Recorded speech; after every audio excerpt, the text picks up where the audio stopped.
Hey guys, welcome back to another video. In today's video, we'll be talking about why we shouldn't have war. And please do not have war. So before I start this video, I just want to say that we should really work towards peace. And that's because there's a few points I want to talk about today. And the first one is human cost. Second one is the devastating aftermath. And the third one is the causes of war. And the first 2 points will tell you a lot of what you already know, just a reminder, and maybe even more of why we shouldn't have war and we should really strive for peace. And now on to my first point, which is the human cost. You see, war is not just a concept. War is a harsh reality. They leave behind broken families, broken dreams, unimaginable sufferings. And this doesn't just stay in the war zone, it spreads throughout the entire world, affecting all of us.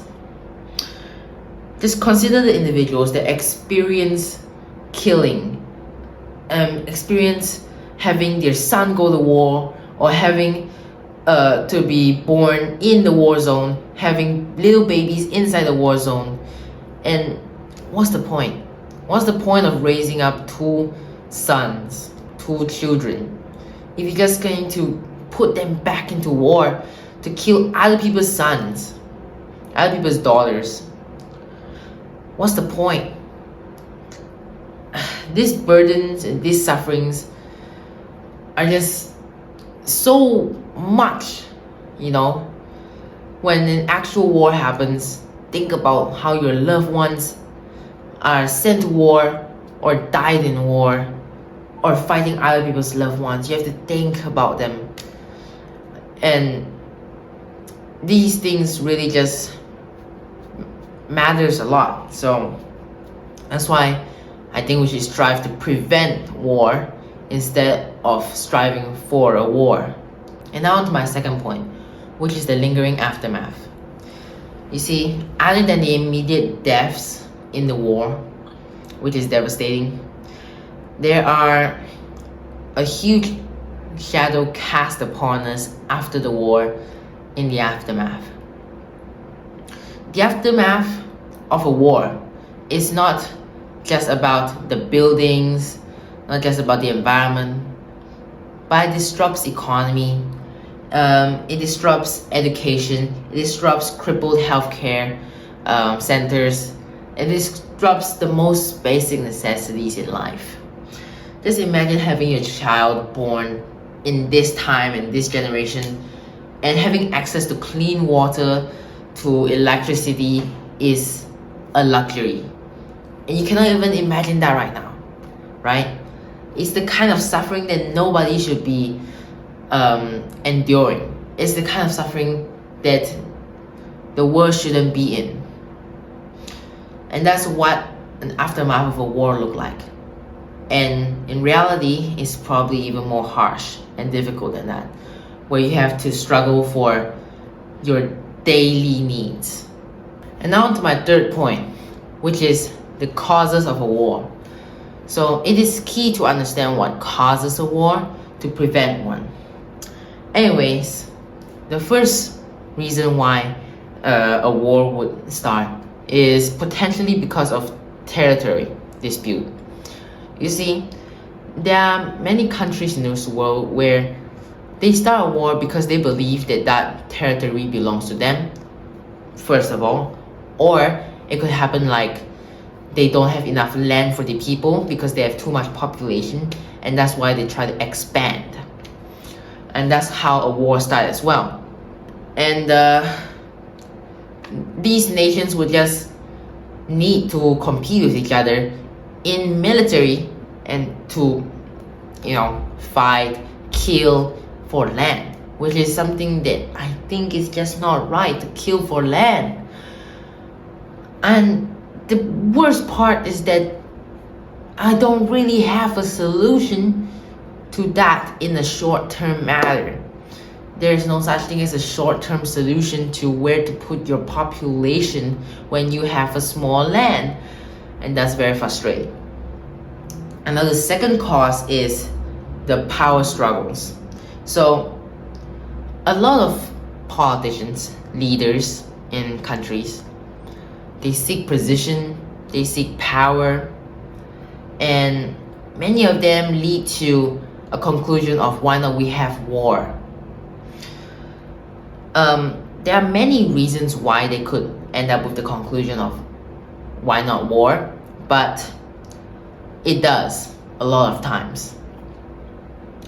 And it is just sad and cruel to see that because of one minority, one guy out there that says, I want this, so it caused war, caused millions of deaths potentially, just because that one guy said, I want the power. It's just cruel and wrong. I mean, think about it. How can you make people die, watch people die, take people from your country, send them out where they have families at home, kill them out there just for money? No, it's wrong. You don't kill people for money. And now to the third cause. The third cause is actually because of historical claims. Well, this one applies to the conflict in the Middle East. It's not all the time they fight over this, but a few times they do fight over the historical claims about the territory.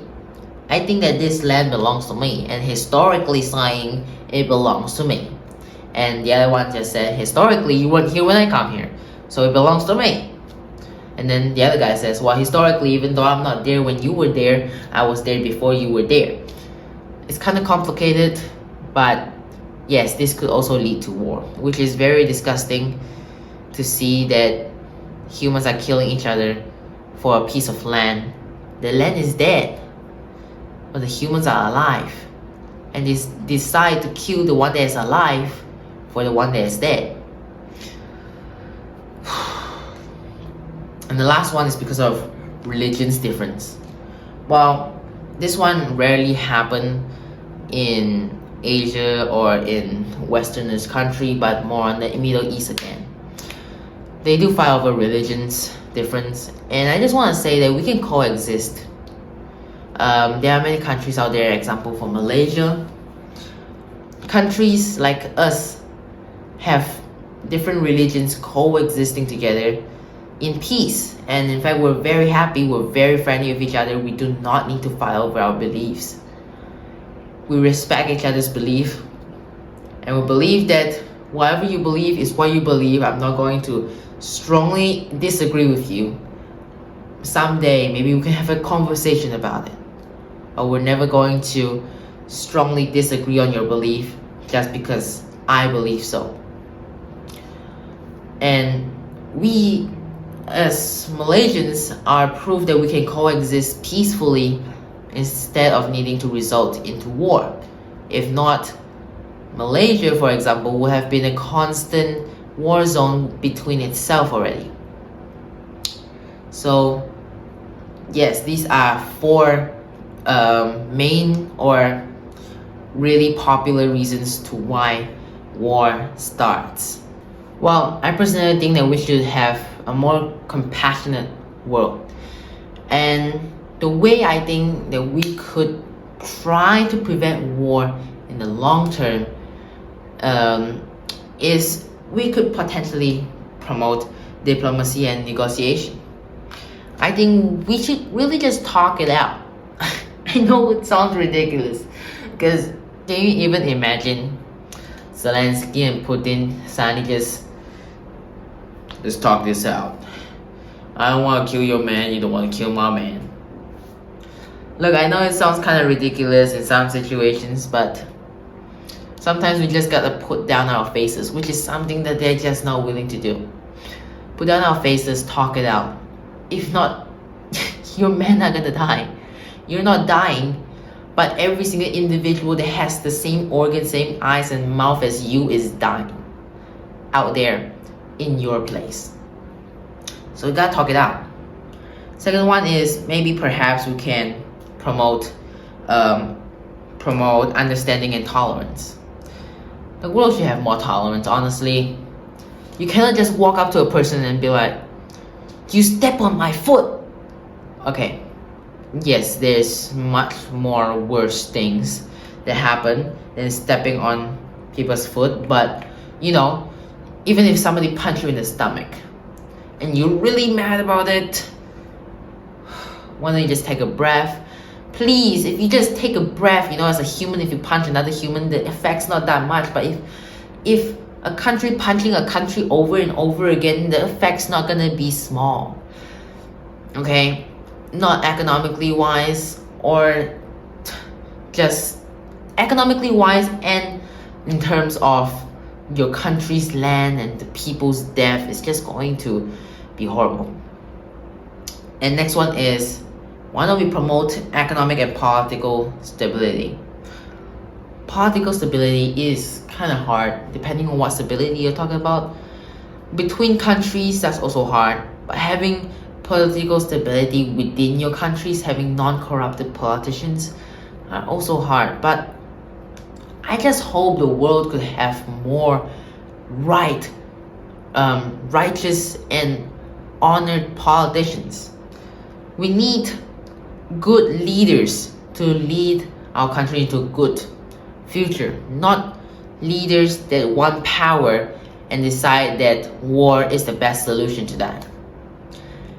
And economy is often the reason why people have war as well. I just hope that's not the case. Everybody deserves oil to function their car. Everybody deserves food to eat. Sounds a bit like a communist, but that's not my point. My point is that we shouldn't be fighting over this to death, you know?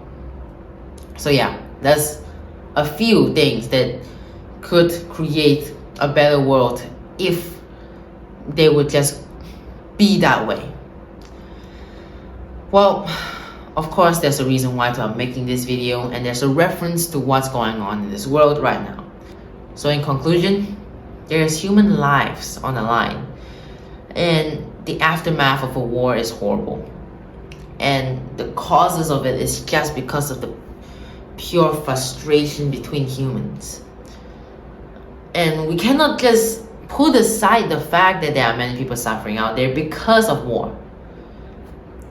And I hope this gets to the right people, actually. Not just a lot of people, but the right people. Stop this war. And I hope we don't have more wars coming. Because you know what more wars lead to? More wars simultaneously equals world war. Because the more countries involved, the more countries fight at the same time, the more other countries get involved, the more other countries get involved, the more it looks closer to world war. And therefore I hope this will never happen. Not in my life, nor in your life. I know you don't want it. I don't want it either. And that will be it for this video. If you want more updates about what's going on in the world or in general economy, like and subscribe. Just share this video to make sure that everybody is on the right page, same page, because I'm pretty sure the page I'm on is the same as the majority of people in this world. I hope to see you in the next one. Bye.